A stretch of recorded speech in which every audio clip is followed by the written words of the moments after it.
السلام علیکم ورحمۃ اللہ وبرکاتہ۔ گیلانی فورم یوٹیوب چینل میں خوش آمدید۔ سامعین، ہم آج کی اس ویڈیو میں آپ سے ذکر کریں گے کہ مسلمانوں نے 800 سال تک کامیاب حکومت اس برے صغیر پاک و ہند پر کیسے کی، اور جو آج ہمارے ملک پاکستان کی صورتحال ہے اس کے تناظر میں آپ کے ساتھ یہ جو ویڈیو شیئر کی جا رہی ہے، آپ اندازہ لگا سکتے ہیں کہ وہ کون سے مسلمان تھے، ان کا کیا طریقہ کار تھا، اور آج اسلامی ممالک میں اور بالخصوص ہمارے پاکستان میں کیا ہو رہا ہے۔ لیکن ویڈیو میں آگے بڑھنے سے پہلے آپ سے گزارش ہے کہ اگر آپ ہمارے یوٹیوب چینل پر نئے ہیں تو اسے ضرور سبسکرائب کر لیں تاکہ ہماری ہر نئی آنے والی ویڈیو کا نوٹیفیکیشن آپ کو مل سکے۔ سامعین، مسلمانوں کی 800 سالہ کامیاب حکومت کا یہ بھی ایک راز تھا کہ قطب الدین ایبک شکار کھیل رہے تھے، تیر چلایا اور جب شکار کے نزدیک گئے دیکھا تو ایک نوجوان ان کے تیر سے گھائل ہو کر گر پڑ کر تڑپ رہا تھا، اور کچھ ہی پل میں اس گھائل نوجوان کی موت ہو جاتی ہے۔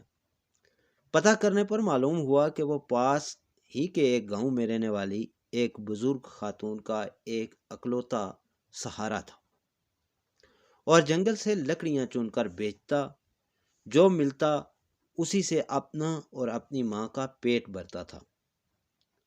قطب الدین ایبک اس کی ماں کے پاس گیا، بتایا کہ اس کی تیر سے غلطی سے اس کے بیٹے کی موت ہو گئی ہے۔ ماں روتے روتے بے ہوش ہو گئی۔ پھر قطب الدین نے خود کو قاضی کے حوالے کیا اور اپنا جرم بتاتے ہوئے اپنے خلاف مقدمہ چلانے کی آزادی دی۔ قاضی نے مقدمہ شروع کیا، بوڑھی ماں کو عدالت میں بلایا اور کہا کہ تم جو سزا کہو گی وہی سزا اس مجرم کو دی جائے گی۔ بوڑھی عورت نے کہا کہ ایسا بادشاہ پھر کہاں ملے گا جو اپنی ہی بساط میں اپنے ہی خلاف مقدمہ چلائے، اس غلطی کے لیے جو اس نے جان بوجھ کر نہیں کی۔ تو بوڑھی کہنے لگی کہ آج سے قطب الدین ہی میرا بیٹا ہے اور میں اسے معاف کرتی ہوں۔ قاضی نے قطب الدین کو بری کیا اور کہا کہ اگر تم نے عدالت میں ذرا بھی اپنی بادشاہت دکھائی ہوتی تو میں اس بڑھیا کے حوالے نہ کر کے خود ہی سخت سزا دیتا۔ اس پر قطب الدین نے اپنے کمر سے خنجر نکال کر قاضی کو دکھاتے ہوئے کہا کہ اگر تم نے مجھ سے مجرم کی طرح رویہ نہ اپنایا ہوتا تو میری بادشاہت کا خیال کیا ہوتا تو میں تمہیں اسی خنجر سے موت کے گھاٹ اتار دیتا۔ سامعین، یہ ہے اصل حکمرانی، بادشاہت اور انصاف، اور یہی ہے اسلام کی تعلیمات۔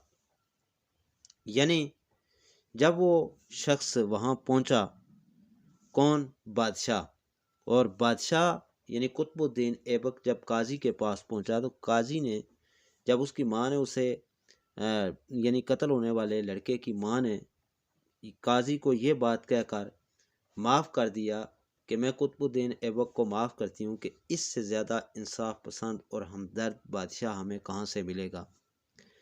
اور جب بادشاہ قاضی کے پاس پہنچتا ہے اور قاضی اسے کہتا ہے کہ اگر تم نے اس پورے مقدمے کے دوران کہیں بھی اپنی بادشاہت مجھے دکھائی ہوتی تو میں ماں کا فیصلہ تو اپنی جگہ رکھتا، لیکن میں تمہیں اپنی مرضی کے تحت قانونی طور پر جو تمہاری سزا بنتی ہے وہ سزا تمہیں دیتا۔ اور دوسری طرف قطب الدین ایبک یہ کہتا ہے کہ اگر مجھے یہ پتہ چلتا کہ تم میرے ساتھ بادشاہوں جیسا سلوک کر رہے ہو، جس طرح بادشاہوں کے ساتھ سلوک کیا جاتا ہے، تو یہ خنجر میرے پاس ہے تو میں اس خنجر سے تمہاری گردن اڑا دیتا۔ یعنی کہنے کا مطلب یہ ہے کہ اس وقت کے جو بادشاہ تھے وہ بھی انصاف پسند تھے، اور جو قاضی تھے وہ بھی عدل و انصاف کا پاس رکھتے تھے۔ یہ ہوتی ہے انصاف، عدل، صلہ رحمی اور دوسروں پر رحم کی مثالیں۔ اس طرح یعنی ہم اس نتیجے پہ پہنچتے ہیں کہ 8 سال تک مسلمانوں نے برِ صغیر پاک و ہند پر حکومت کی، اور اس حکومت کی کامیابی کا راز یہی تھا کہ جو شخص جس چیز کے اہل ہوتا تھا اس کو اسی کے منصب کے مطابق یعنی سزا دی جاتی تھی یا اسی طرح اس کے ساتھ برتاؤ کیا جاتا تھا۔ اور آج آپ دیکھیں کہ ہمارے ملک پاکستان کے اندر کیا ہو رہا ہے، کس طرح لوٹ کھسوٹ ہے۔ چھوڑیں پاکستان کو، پورے اسلامی ممالک کو اگر آپ دیکھیں تو ہر جگہ پہ مسلمانوں کا، حکومتوں کا، انصاف کا، عدل کا ستیہ ناش ہو رہا ہے، حقوق کی پامالی ہو رہی ہے۔ کسی بھی غریب مسکین کی کسی جگہ پہ بھی سنوائی نہیں ہو رہی ہے۔ عدالتیں، انصاف ادارے کہاں ہیں، کوئی خبر نہیں ہے۔ تو اس وقت ضرورت اس امر کی ہے کہ تاریخ سے سبق سیکھیں یہ مسلمان کہ ہم کس سمت جا رہے ہیں اور ہمیں کیا کرنا چاہیے۔ یقیناً آپ کو ہماری یہ ویڈیو پسند آئی ہوگی، اسے دوسروں کے ساتھ بھی ضرور شیئر کیجیے۔ اور آخر میں آپ سے پھر ریکویسٹ ہے کہ اگر آپ ہمارے یوٹیوب چینل پر نئے ہیں تو اسے ضرور سبسکرائب کر لیں تاکہ ہماری ہر نئی آنے والی ویڈیو کا نوٹیفیکیشن آپ کو مل سکے۔ شکریہ۔